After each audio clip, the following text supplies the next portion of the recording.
malipo yake ni wema. Sisi kumlipa yeye hatuna. Kikanuni kwa haya anayotufanyia tunawajibika kumlipa na sisi.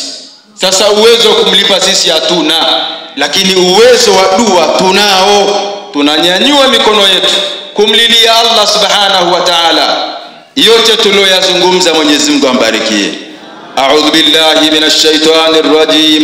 بسم الله الرحمن الرحيم.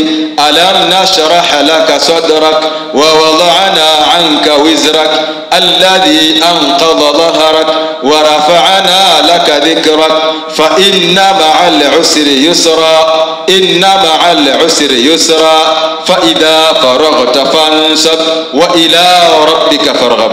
يا الله, tunakuomba kupitia sura hii, sura ambayo ni ya kufungua majambo yaliyojifunga, mfungulie milango ya kheri mama huyu.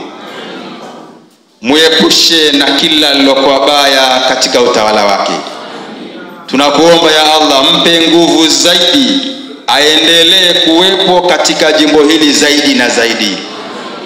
Kwa jinsi na namna anavyowaunganisha Wanailemela na Watanzania kwa ujumla, kwa rehema zako na kwa fadhila zako, mama huyu anatufaa zaidi. Tunamkabidhi mikononi mwako ya Allah, muhifadhi juu ya kila baya, na kwa yoyote anayemwangalia kwa jicho baya, jicho la hasadi, jicho la sihiri, Mwenyezi Mungu amjua yake dhamiri, mkunje kuje mtupie mbali huko birahmatika ya arhamar rahimin. Walhamdulillahi rabbil alamin.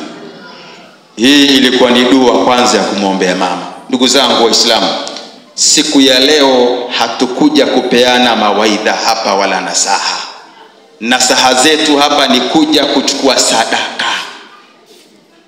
Na kupitia matendo haya anayoyafanya mheshimiwa mbunge wetu, hili ni somo na ni darasa anatoa kwa Waislamu na wasiokuwa Waislamu. Haya matendo ni matendo ya watu wema. Anatudhihirishia kwanza yeye ni katika watu wema. Mwenyezi Mungu amjalie awe mwema zaidi. Ni kitendo ambacho kwamba kila mwanadamu bila kujali itikadi yake ya dini ni katika khairati. Allah anasema ndani ya suratul Insani aya nambari 8, وَيُطْعِمُونَ الطَّعَامَ عَلَى حُبِّهِ مِسْكِينًا وَيَتِيمًا وَأَسِيرًا. Miongoni mwa sifa za watu wema, watu wenye nyoyo za huruma, watu wenye nyoyo za kukaa vizuri na jamii iliyowazunguka. وَيُطْعِمُونَ الطَّعَامَ, wana tabia ya kuwalisha watu chakula. Tena watu sio watu, si kila mtu, watu maalum. Wayut'imuna at'ama ala ubi, wanalisha chakula kwa mapenzi ya dhati kabisa. Miskinan, watu wenye mahitaji maalum. Nikiangalia asilimia kubwa walioalikwa ni wahitaji sahihi. Wayatiman, lakini pia huwa wana sifa ya kuwafariji watu waliokosa faraja, watoto ambao walofiliwa na wazazi wao na hususan baba zao, mayatima, wa asira na mateka. Ukiangalia umma ulioko hapa na kwa jinsi mwaliko ulivyokwenda kwamba kila kata watu 12, kila kata kila msikiti, yani kwa kata tu 19, acha misikiti, maanake kata 19 ni watu 228 hujaingia misikitini. Jamani, ni hilo dogo jamani? Ametuita hapa mheshimiwa kuja kutufariji tena ndani ya mwezi mtukufu wa Ramadhani, mwezi wa ihsani. Tumuombe Allah subhanahu wa ta'ala amlinde na yote yaliyokuwa mabaya. Sadaka hii anayoitoa mheshimiwa mbunge iwe ni hirizi kwake juu ya mabaya yote yanayoelekezwa kwake. Kwa kila atakayetumia sadaka hiyo iwe ni kafara kwake yeye pamoja na familia yake. Ni waombe tu wale watakaopokea sadaka hiyo Inawezekana ikawa ni kidogo itosheleze mahitaji, lakini itakuwa imekusha wengi kulingana na kiasi kidogo atakachokuwa amepata. Na nilitoa maelekezo pia ili walau tufikie familia nyingi, nikawaomba watoto yatima awe ni mmoja kutoka kwenye familia moja, wasiwe 3 4 kwa familia moja alafu wengine wanakosa nafasi hiyo. Nina imani viongozi wetu wa misikiti watakuwa wamelizingatia. Ombi langu sasa kwa siku za baadaye, nimepokea simu za malalamiko kwa baadhi ya wajane. Wanasema kila mwaka wajane wanarudiwa wale, lakini wajane wako wengi, wengine hawachukuliwi. Sasa hilo mimi kiongozi nakuwa sina mamlaka nalo, kwa sababu tunaamini viongozi wetu wa misikiti wanawatambua watu wao vyema. Niombe hilo kama limejitokeza sehemu, basi miaka inayokuja wasirudie hivyo, linaleta malalamiko kwa wengine. Kwa hiyo hata sadaka inayotoka wakati mwingine inakuwa hauna baraka sana, manunguniko yanakuwepo. Kwa hiyo natoa rai tu katika hilo. Vinginevyo niwatakie tu Ramadhani karimu njema kwa wote.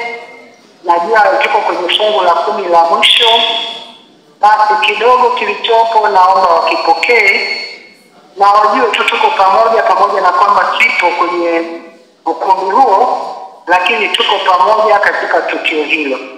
Baada ya kusema hayo, ninawashukuru sana na niwatakie mfungo mwema na sherehe njema wakati wa Eid, na najua Wakristo pia wako kwenye mfungo wa Kwaresma na sikukuu zitakuwa zimeongozana. Basi Mungu awabariki, sherehe zote zikawe na amani, tukasherehekee vizuri, na ni makusudi ya Mungu kuunganisha funga yetu.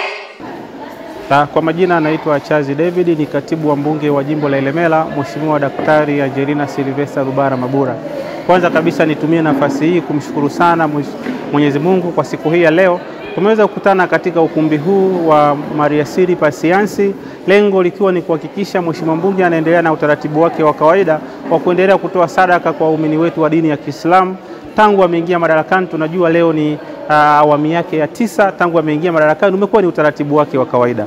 Mbali na hilo, Mheshimiwa mbunge amekuwa na utaratibu wa kushirikiana na makundi mbalimbali, na katika sadaka ya leo tunao kila sababu kwa niaba ya Mheshimiwa mbunge kuwashukuru sana baadhi ya wadau ambao wameshirikiana nao kuhakikisha na kwenda kufanikisha sadaka hii ya leo. Tupende sana kwa dhati kuwashukuru sana The Angel Foundation, taasisi ambayo inajishughulisha na masuala mbalimbali ikiwepo kuinua wajasiriamali, na wenyewe imeweza kutoa mchango wake kuhakikisha tunakwenda kuyafikia makundi haya ya kina mama, yatima, lakini pia na wazee wetu.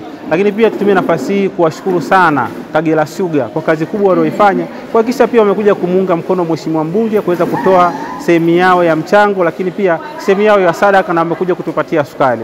Lakini pia tunao kila sababu kuwashukuru sana Supado kwa kazi kubwa walioifanya kuhakikisha wanaendelea kuungana na Mheshimiwa mbunge wetu wa jimbo la Ilemela. Na sisi wananchi wa jimbo la Ilemela hatuna kila sababu, tunamshukuru sana Mheshimiwa mbunge kwa sababu ameendelea kuifanya kazi kubwa ya kuendelea kuyafikia makundi haya. Leo tulikuwa tuna makundi ya wajane, lakini pia tulikuwa tuna kundi kubwa la yatima, tulikuwa tuna kundi la wazee wanaotoka katika kata zetu zote na misikiti yote ndani ya jimbo letu la Ilemela. Tunamshukuru sana, asanteni sana, Mwenyezi Mungu awabariki. Majina yangu naitwa Aisha James. Ninapenda kumshukuru mbunge wetu kwa sadaka aliyotoa. Namuomba Allah mfanyie wepesi, aendelee kuwa na moyo huo kwa kila mwaka, na pia afanikishe malengo yake pamoja na familia yake. Lakini pia ninamuomba aweze kuwa anatuangalia watu tunaoishi mbali. Ninamshukuru kwa hiki alichokitoa, Allah mfanyie wepesi. Mwanamke mwenzangu, kwa dini ya Kiislamu. Hii kwa dini ya Kiislamu ina maana ni pale unapokuwa umemsaidia mtu ambaye hajiwezi, yani ni jambo la heri kwa watu ambao hawajiwezi au hatujiwezi. Mfano wajane, mjane, yatima, wazee. Kwa hiyo atakuwa yani amesaidia kiasi kikubwa sana kwa hizi siku zilizobaki. Kwa hiyo ni jambo la kumshukuru. Najisikia amani sana mimi kama mimi, na naomba aendelee na moyo huo. Allah mfanyie wepesi. Naitwa Saidi Seko, ni bilali wa msikiti Masjid Liazo Kayenze. Napenda kumshukuru Mheshimiwa Angelina Mabura kwa hisani na sadaka ambayo amekuwa akitoa kama kawaida. na ada kwa mwezi kama huu wa mfungo wa mwezi wa Ramadhani. Nafikiri tuendelee kumwombea dua na apate mafanikio mengine ambayo pia yatakuwa ni muendelezo. Hali hii ni nzuri sana, lakini kuna wakati katika yale makundi ambayo yanatajwa, wajane, mayatima, wazee, kuna wengine ambao wanashindwa kufika kwa sababu mfano kama Kayenze ni mbali. Anakosa nauli kufika hapa ni zaidi ya 6,000 au 7,000. Sasa mtu anakosa ile fursa ya kwamba kipato kile chake kinakuwa cha chini, na maana anakosa mpaka anashindwa kufika. Sasa hii nilikuwa naomba kama inawezekana basi kata zile za mbali sasa ziangalie ziwe zinafikishwa sadaka yao wanaipata kwa ukaribu. Usisahau kusubscribe, like na kubonyeza alama ya kengele. Asante.